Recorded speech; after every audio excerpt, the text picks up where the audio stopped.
saya Agustinus. Mari kita kenal Alkitab, karena Alkitab pembimbing hidup.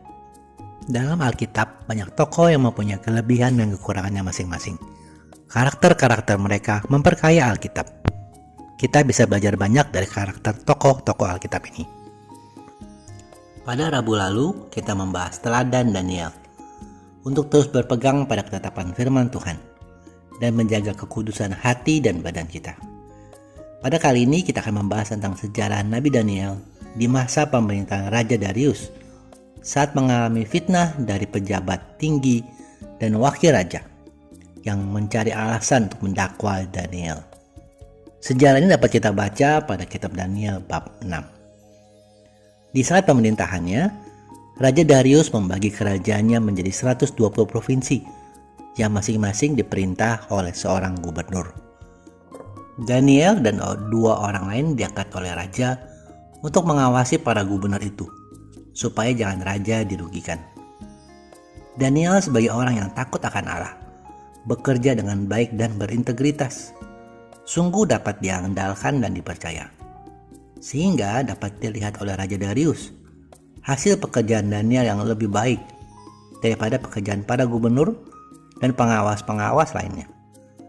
Karena itu, raja ingin mengangkatnya menjadi penguasa seluruh kerajaannya. Hal ini membuat para gubernur dan pengawas-pengawas tidak senang, sehingga berusaha mencari kesalahan-kesalahan Daniel dalam tugas pemerintahan. Namun mereka tidak berhasil, karena Daniel setia dan jujur, serta tidak melakukan kelalaian atau kesalahan apapun. Namun mereka yang berniat jahat itu tidak menyerah, dan semakin busuk berniat mencelakakan Daniel. Mereka berkata, "Kita hanya dapat menemukan kesalahan Daniel dalam hal yang berhubungan dengan agamanya." Setelah itu, mereka menghadap raja dan menghasut raja agar membuat undang-undang Media dan Persia yang tidak dapat dicabut kembali, yang mengatur suatu perintah. Selama 30 hari, tak seorang pun diizinkan menyampaikan permohonan kepada salah satu dewa atau manusia, kecuali kepada Tuan Raja sendiri. Barang siapa yang melanggar perintah itu akan dilemparkan ke dalam gua singa. Mungkin karena kesombongan, atau mungkin karena kecerobohan, tapi Raja Darius setuju dan menandatangani surat perintah itu. Perintah raja ini sungguh mengejutkan Daniel, yang jelas paham bahwa ini ada rencana busuk dari mereka yang berniat jahat terhadap dirinya dan juga terhadap Raja Darius. Namun ketika Daniel mendengar hal itu, ia tidak panik ataupun tidak marah-marah. Daniel pulang ke rumahnya dan seperti biasa ia berdoa kepada Allah, memujinya 3 kali sehari dengan berlutut di dalam kamarnya yang berada di tingkat atas, di depan jendela yang terbuka menghadap arah Yerusalem. Hal ini yang dinanti-nantikan oleh mereka yang berniat jahat itu. Segera setelah mereka melihat Daniel sedang berdoa kepada Allah, pergilah mereka semua menghadap raja untuk mengadukan Daniel. Dengan hati busuk mereka berkata kepada raja, "Daniel, salah seorang buangan dari Yehuda, tidak menghiraukan tuanku dan meremehkan perintah tuanku. Ia berdoa secara teratur 3 kali sehari." Mendengar itu, raja sangat sedih dan khawatir. Ia menjadi akal untuk menyelamatkan Daniel. Sampai sore hari, raja pun masih berpikir-pikir dan menyesal atas keputusannya. Kemudian orang-orang itu kembali menghadap raja dan menuntut agar raja segera menghukum Daniel. Tanpa ada pilihan lain, akhirnya raja memerintahkan supaya Daniel ditangkap dan dilemparkan ke dalam gua singa. Namun raja tetap peduli dan berkata kepada Daniel, "Semoga Allahmu yang kau sembah dengan setia itu menyelamatkan kau."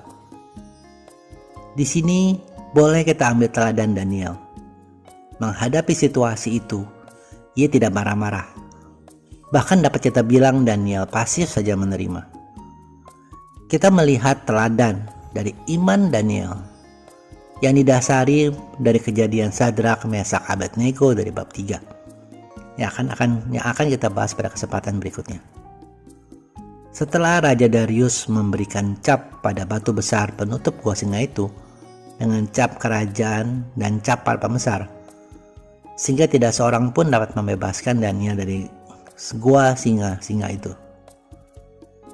Ia kembali ke istana, tapi Raja Darius tidak mau makan, tidak mau dihibur, dan semalam-semalaman ia tidak bisa tidur. Pada waktu subuh, bangunlah raja dan pergi dengan buru-buru ke gua singa. Sesampainya di sana berserulah ia dengan suara cemas, "Daniel, hamba Allah yang hidup, apakah Allahmu yang kau sembah dengan setia itu telah sanggup menyelamatkan kau dari singa-singa itu?" Lalu terdengarlah suara Daniel yang menjawab, "Hiduplah Tuanku untuk selama-lamanya. Allah hamba telah mengutus malaikatnya untuk menutup mulut singa-singa itu, sehingga mereka tidak mengapa-ngapakan hamba. Allah menyelamatkan hamba, sebab ia tahu bahwa hamba tidak berbuat kesalahan terhadapnya dan terhadap Tuanku." Sungguh senang hati raja, dan ia memerintahkan supaya Daniel dikeluarkan dari gua itu. Setelah perintah itu dilaksanakan, ternyata bahwa tidak terdapat luka sedikit pun pada Daniel, karena ia percaya kepada Allah. Kemudian raja memerintahkan orang supaya menangkap orang-orang yang telah mengadukan Daniel. Lalu mereka bersama-sama dengan anak-anak dan istri-istri mereka dilemparkan ke dalam gua singa itu. Belum lagi mereka sampai dasar gua itu, singa-singa itu telah menerkam mereka dan meremukkan tulang-tulang mereka. Setelah kejadian itu, Raja Darius mengirimkan surat kepada orang-orang dari segala bangsa, suku bangsa, dan bahasa di seluruh kerajaannya, memerintahkan agar semua orang yang berada di wilayah kerajaannya supaya takut dan hormat kepada Allah yang disembah oleh Daniel. Teman-teman, sejarah ini sungguh luar biasa.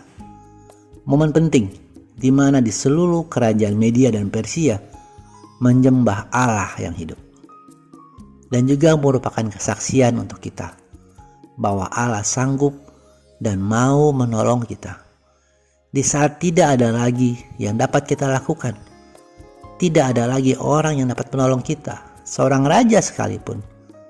Ingatlah ayat ini, Ratapan 3 ayat 26, adalah baik menanti dengan diam pertolongan Tuhan.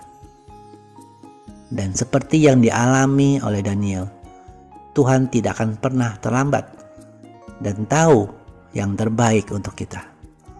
Teman-teman, memang tidak mudah ketika mengalami kesulitan yang begitu besar. Saat kita terancam, tetaplah berpegang iman kepada Kristus. Sebab jika tidak di dunia ini, maka setelah kematian, Tuhan menjanjikan mahkota kehidupan.